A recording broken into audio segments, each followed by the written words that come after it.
नमस्कार साथियों, स्वागत है आप सभी का शालू आर्ट क्लास में। कैसे हैं आप सभी लोग? उम्मीद है आप सभी लोग एकदम स्वस्थ और अपनी तैयारियों में व्यस्त होंगे और होना भी चाहिए। और मैंने जो है रिवीजन की स्पीड थोड़ी बढ़वा दी है, तो आप लोग भी अपने रिवीजन करने का स्पीड बढ़ाइए और जो है अब रफ्तार जो है 3 गुनी 4 गुनी 5 गुनी बढ़ा दीजिए।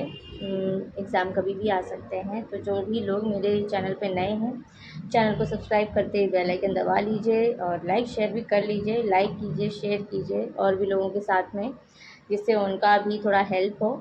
तैयारी में जितनी मदद हो सके उतनी करनी चाहिए और लेनी भी चाहिए। और मैं तो हाज़िर हूँ ही पर डे आपके लिए कुछ इम्पोर्टेंट मोस्ट इम्पोर्टेंट जिनमें से पक्का पक्का फंसेंगे क्वेश्चन मैं लेकर आ रही हूँ आपके लिए। आपको फ़ायदा उठाना है तो बस टाइम वेस्ट ना करते हुए आज के सुपर जो है इम्पॉर्टेंट क्वेश्चन शुरू करते हैं। हम आ गए हैं सेकेंड चैप्टर पे, भित्ति चित्रण की परंपराएं। इसका फर्स्ट क्वेश्चन देख लेते हैं। भित्ति चित्र या म्यूरल किस भाषा से उत्पन्न है? तो यहाँ पे जो है आंसर हो जाएगा अंग्रेज़ी। इसकी कुछ व्याख्या सुन लीजिए। भित्ति चित्र या म्यूरल शब्द की उत्पत्ति वास्तव में लैटिन शब्द के म्यूरेलिस तथा फ्रेंच शब्द के म्यूरस अंग्रेज़ी भाषा से उत्पन्न शब्द है, जिसका अर्थ वॉल होता है। भित्ति चित्र दीवार पर बनाई चित्रकारी होती है। नेक्स्ट क्वेश्चन है, भित्ति चित्र कहाँ मिलते हैं? तो यह जो है इन ऑप्शंस में से खजुराहो में मिलते हैं, option number A. Next question है, भित्ति चित्र किस धरातल पर किया जाता है? तो यहाँ पे हमारा ऑप्शन नंबर बी सही हो जाएगा। भित्ति पे किया जाता है। यूपीपीएससी एलटी ग्रेड परीक्षा 2018 में क्वेश्चन पूछा जा चुका है, इसलिए काफ़ी इंपॉर्टेंट है। इसकी थोड़ी सी व्याख्या देख लेते हैं। सामान्य भित्ति पर किया गया चित्रण भित्ति चित्रण कहलाता है। भित्ति या म्यूरल पेंटिंग चित्रकला तथा आलेखन की वह विधा है जो भवनों की दीवारों तथा छतों पर अलंकृत करने से संबंधित है। नेक्स्ट क्वेश्चन है, सितनवासल बाग तथा मातांचेरी किस लिए प्रसिद्ध है? तो यहाँ पे हमारा ऑप्शन नंबर बी सही हो जाएगा, भित्ति चित्र से। इसकी थोड़ी सी व्याख्या है, सितनवासल बाग तथा मातांचेरी भित्ति चित्र के लिए प्रसिद्ध हैं। तो यह तो आंसर जैसा ही हो गया। नेक्स्ट क्वेश्चन है, होरियोंजी मंदिर के भित्ति चित्र किस शताब्दी के हैं? तो यहाँ पे हमारा ऑप्शन नंबर डी सही हो जाएगा, 8वीं शताब्दी के हैं। उसकी व्याख्या में भी यही लिखा है। तो नेक्स्ट क्वेश्चन है, गियोटो किस रूप में प्रसिद्ध है? तो यहाँ पे हमारा ऑप्शन नंबर सी सही हो जाएगा, भित्ति चित्रकारी के लिए प्रसिद्ध है। नेक्स्ट क्वेश्चन है, शिवी जातक के अंतिम दृश्य में साधु के रूप में चित्रित हैं। तो यहाँ पे हमारा ऑप्शन नंबर सी सही हो जाएगा, अग्नि तथा इंद्र। नेक्स्ट क्वेश्चन है, शिलागुही मंदिर के मुख्य द्वार से विशाल मंडप में प्रवेश करती ही बाएं ओर की भित्ति पर शिवी जातक का चित्रांकन है। इसको इंद्र तथा अग्नि, बाज तथा कबूतर के रूप में शिवी की परीक्षा लेते हैं। इसके अंतिम दृश्य में अग्नि तथा इंद्र को साधु के रूप में चित्रित किया गया है, जो राजा को श्रद्धा भक्ति के रूप में कुछ दे रहे हैं। नेक्स्ट क्वेश्चन है, गुफा मानव लोग भित्ति के लिए किस प्रकार के रंगों का प्रयोग करते हैं? तो यहाँ पे हमारा ऑप्शन नंबर बी सही हो जाएगा, मिट्टी के रंग के लिए। नेक्स्ट क्वेश्चन है, इसकी थोड़ी व्याख्या भी है। गुफा मानव के लोग चित्र बनाने के लिए प्रायः पीले, लाल, गेरू एवं काले रंगों का प्रयोग करते थे तथा पीले एवं लाल, बादामी आदि विभिन्न रंगों का निर्माण करते थे। चित्रों की रचना में सर्वप्रथम काले रंगों से महीन बाह्य रेखा खींच ली जाती थी। ये कोयला, लकड़ी जलाकर तथा जानवरों की चर्बी में रंग मिलाकर भी उसका प्रयोग करने लगे। नेक्स्ट क्वेश्चन है, एलोरा की 32वीं गुफा किस नाम से जानी जाती है? तो यह इंद्र सभा यानी ऑप्शन नंबर डी सही हो जाएगा, इंद्र सभा के नाम से जानी जाती है। इसकी भी व्याख्या काफ़ी लंबी चौड़ी है। एलोरा भारतीय पाषाण शिल्प स्थापत्य कला का सार है। यहाँ 34 गुफाएं हैं, जिनमें 12 बौद्ध गुफाएं 1 से 2 तक, 17 हिंदू गुफाएं 13 से 29 तक तथा 5 जैन गुफाएं 30 से 34 तक हैं। ये सभी आसपास बनी हैं और अपने निर्माण काल के धार्मिक सौहार्द को दर्शाती हैं। 5 जैन गुफाओं में से 32वीं गुफा सबसे प्रसिद्ध है। इसे इंद्र सभा नाम से पुकारा जाता है। इसके अन्य महत्वपूर्ण तथ्य हैं, एलोरा या एल्योरा मूल नाम वेरुल एक पुरातात्विक स्थल है जो भारत में औरंगाबाद, महाराष्ट्र से 30 किलोमीटर की दूरी पर स्थित है। इन्हें राष्ट्रकूट वंश के शासकों द्वारा बनवाया गया था। अपनी स्मारक गुफाओं के लिए प्रसिद्ध एलोरा यूनेस्को द्वारा घोषित एक विश्व धरोहर स्थल है। एलोरा के कैलाश मंदिर का निर्माण राष्ट्रकूट राजा कृष्णदेव राय ने कराया था। नेक्स्ट क्वेश्चन है, वेरुल नाम से भी जानी जाने वाली गुफा है तो एलोरा ही है। नेक्स्ट क्वेश्चन है, एलोरा में कुल कितनी गुफाएं हैं? तो यहाँ पे हमारा ऑप्शन नंबर ए सही हो जाएगा, 34। नेक्स्ट क्वेश्चन है, एलोरा में गुफाओं और शैलकृत मंदिर हैं तो यहाँ पे हमारा हिंदुओं, बौद्धों और जैनों के हैं। नेक्स्ट क्वेश्चन है, किस राज्य में एलोरा गुफाएं स्थित हैं? तो यहाँ पे हमारा ऑप्शन नंबर बी सही हो जाएगा, महाराष्ट्र। नेक्स्ट क्वेश्चन है, एलोरा की गुफाएं किस राज्य में स्थित हैं? तो महाराष्ट्र में स्थित हैं। एलोरा किस राज्य में स्थित है? तो यह जो है महाराष्ट्र में स्थित है। एलोरा के प्रसिद्ध कैलाश मंदिर का निर्माण एक राष्ट्रकूट नरेश ने कराया था, उस नरेश का नाम क्या था? तो यहाँ पे हमारा ऑप्शन नंबर सी कृष्णराज प्रथम सही हो जाएगा। इसकी व्याख्या देख लेते हैं। एलोरा के प्रसिद्ध कैलाश मंदिर का निर्माण राष्ट्रकूट शासक कृष्णराज ने करवाया था। यह प्राचीन भारतीय वास्तुकला, जिसमें मूर्तिकला एवं स्थापत्य कला आता है, का सर्वोत्कृष्ट उदाहरण है। यह संपूर्ण मंदिर एक ही पाषाण को काट कर बनाया गया है। इसका प्रांगण 276 फीट लंबा तथा 154 फीट चौड़ा है। इन गुफाओं में दाहिनी ओर की दक्षिण की 12 गुफाएं बौद्ध धर्म से संबंधित हैं, मध्य की 17 गुफाएं ब्राह्मण धर्म से तथा उत्तर की 5 गुफाएं जैन धर्म से संबंधित हैं।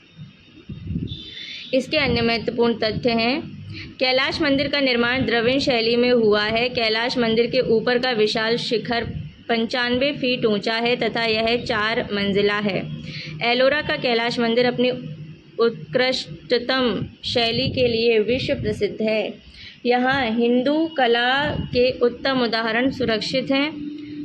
इसका एक नोट भी है, वर्तनी की दृष्टिकोण से कैलाश शब्द अशुद्ध है, शुद्ध शब्द कैलास है, किंतु विभिन्न प्रतिष्ठित पुस्तकों तथा चयन बोर्ड के प्रश्नों में कैलाश शब्द को ही प्रयुक्त किया गया है।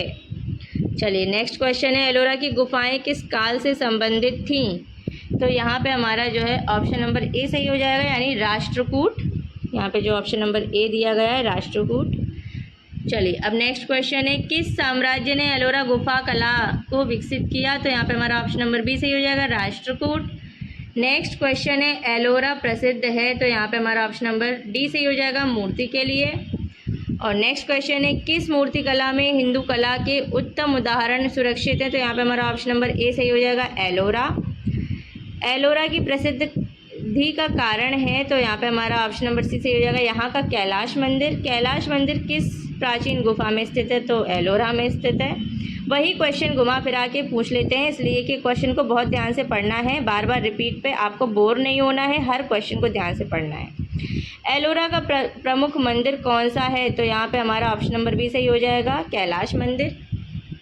और नेक्स्ट क्वेश्चन है, एलोरा में कौन सा मंदिर एलोरा की जान है? तो यहाँ पे हमारा ऑप्शन नंबर सी सही हो जाएगा, कैलाश का मंदिर।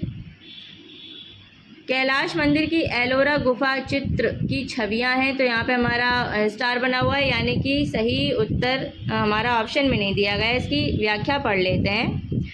एलोरा की गुफा संख्या 16 में कैलाश मंदिर का दृश्य है। इस मंदिर के उच्चतम शिल्प का उदाहरण रावण द्वारा कैलाश पर्वत को उठाने का दृश्य है। यहाँ की प्रमुख मूर्तियों में रावणानुग्रह, त्रिपुरांतक, अंधकारी भैरव, नरसिंह और हिरण्यकश्यप का वृत्तांत, शिव पार्वती का विवाह, इंद्र इंद्राणी की मूर्तियाँ, भैरव प्रतिमा तथा मार्कंडेय की उद्धार, शिव की अष्टभुजी तांडव प्रतिमा जिसके 3 हाथ खंडित हैं। इसी मंदिर में एक दृश्य शिव द्वारा अंधक असुर का वध है, जिसमें भगवान शिव अत्यंत क्रोधित मुद्रा में त्रिशूल हाथ में लिए राक्षस पर प्रहार करने के लिए झपटते दिखाई दे रहे हैं। कैलाश मंदिर में उपर्युक्त विकल्पों में से कोई भी छवि दिखाई नहीं पड़ती है। यही कारण है उत्तर प्रदेश माध्यमिक शिक्षा सेवा चयन बोर्ड ने अपनी संशोधित उत्तर कुंजी में इस प्रश्न को मूल्यांकन से बाहर कर दिया है। इससे पूर्व जानकारी अपनी प्रारंभिक उत्तर कुंजी में विकल्प बी माना जाता था, जो कि अब गलत है। चलिए फिर अगला प्रश्न है, एलोरा की प्रसिद्ध गुफा कैलाश मंदिर से उपलब्ध भित्ति चित्रों ने कौन सी चित्र शैली को नई प्रेरणा दी? तो यहाँ पे हमारा ऑप्शन नंबर बी सही हो जाएगा, दक्कन शैली। इसकी जो है व्याख्या देख लेते हैं। एलोरा की प्रसिद्ध गुफा कैलाश मंदिर से उपलब्ध भित्ति चित्रों ने दक्कन शैली को नई प्रेरणा दी। इस मंदिर की योजना तथा शैली में पट्टडकल स्थित विरूपाक्ष मंदिर शैली का अनुकरण किया गया। दक्कन शैली को चालुक्य शैली, मध्य भारतीय मंदिर शैली तथा बेसर शैली भी कहा जाता है। चालुक्यों ने मिश्रित बेसर शैली को प्रोत्साहन दिया था। बेसर शैली में नागर और द्रवण शैली तत्व मिश्रित हैं। होयसल, राष्ट्रकूट तथा चालुक्य शासकों ने इस शैली को संरक्षण देकर अनेकानेक मंदिर निर्मित करवाए। नेक्स्ट क्वेश्चन है, कैलाश मंदिर के मध्य स्थापित है तो शिवलिंग स्थापित है। यहाँ पे ऑप्शन नंबर सी सही हो जाएगा। इसका व्याख्या देख लेते हैं। एलोरा गुफा 16 सबसे बड़ी गुफा है। यहाँ के कैलाश मंदिर में विशाल और भव्य नक्काशी है जो कि कैलाश के स्वामी भगवान शिव को समर्पित है। इस मंदिर के मध्य में एक बड़ा शिवलिंग स्थापित है। नेक्स्ट क्वेश्चन है, ब्रह्मा, विष्णु एवं महेश की त्रिमूर्ति वाला स्थापत्य कहाँ अवस्थित है? तो यह जो है ऑप्शन नंबर बी, एलिफेंटा गुफा में अवस्थित है।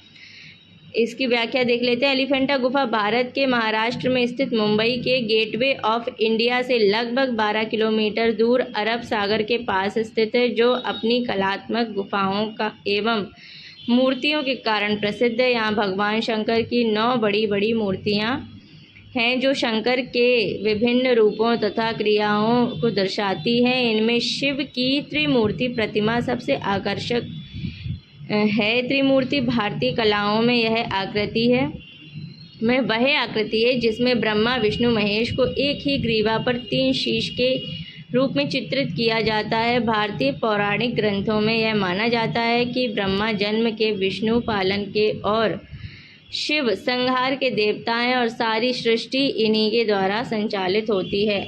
नेक्स्ट क्वेश्चन है, एलिफेंटा गुफा कहाँ स्थित है? तो यह जो है महाराष्ट्र में स्थित है।